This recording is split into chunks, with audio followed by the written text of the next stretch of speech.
আমি চতুর্দিকের আওয়াজ বন্ধ করে দেই, পাখির আওয়াজ বন্ধ করে দেই, পশুর আওয়াজ বন্ধ করে দেই, সিএনজি ড্রাইভার আর অটো ড্রাইভারদের গাড়ি গ্যারেজে জমা দিয়ে দেই, সব দোকানদার ব্যবসায়ীরা যার যার কর্ম ছেড়ে তারা ঘরে ফিরে আসে, চতুর্দিক বন্ধ করে দেই।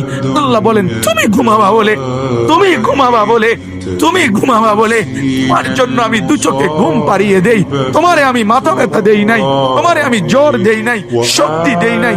আজকের রাত এই জ্বর সর্দি থেকে মুক্ত রাখছি, তো আমি আল্লাহ তোমাকে ঘুম পাড়াবো বলে তোমার মা অসুস্থ, বাবা অসুস্থ, ছেলে অসুস্থ, স্ত্রী অসুস্থ, যদি এমন বিপদের খবর হইতো তাইলে তুমি ঘুমাইতে পারতা না। যদি তোমার পায়ে ব্যথা হইতো, আমি 2 মাস বহু রাতকে রাত আরামসে ঘুমাইতে পারি নাই, আমার পা ভাঙে গেছিল, আমি রাতকে রাত অঝরে কাঁদতাম, আল্লাহ তুমি আমার শিফা করে দাও, সুস্থ করে দাও। তাহলে আমার বন্ধু আল্লাহ বলে বান্দা তুমি ঘুমাবার জন্য আমি রাত বানালাম, আওয়াজ স্তব্ধ করলাম, দু চোখে ঘুম পাড়িয়ে দিলাম।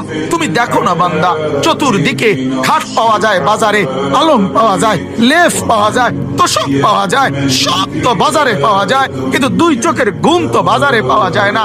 আমি ঘুম পাড়াই, আমি ঘুম পাড়াই, আমি ঘুম পাড়াই, আমি ঘুম পাড়াই। তোমার মা ঘুমায় যায়, তোমার বাপ ঘুমায় যায়, তোমার স্ত্রী ঘুমায় যায়, তোমার বন্ধুরা ঘুমায় যায়, তুমি যেই নারীকে ভালোবাসো সেও তো ঘুমায় যায়।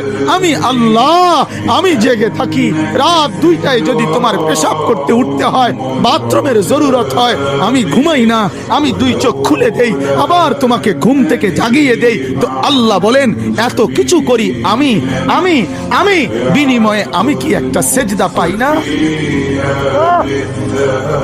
এই নাফরমান সন্তান, এই মুসলমানের ছেলেরা যারা ঢুকছো এখন, বলো তুমি মুসলমানের বাচ্চা কিনা? মুসলমানের বাচ্চা যদি হয়ে থাকো, কেন সেজদা করলে না? কেন 1 প্যাকেট বিরিয়ানি খাইতে আসলা? কেন আসলা বেটা? লজ্জা লাগলো না বেটা?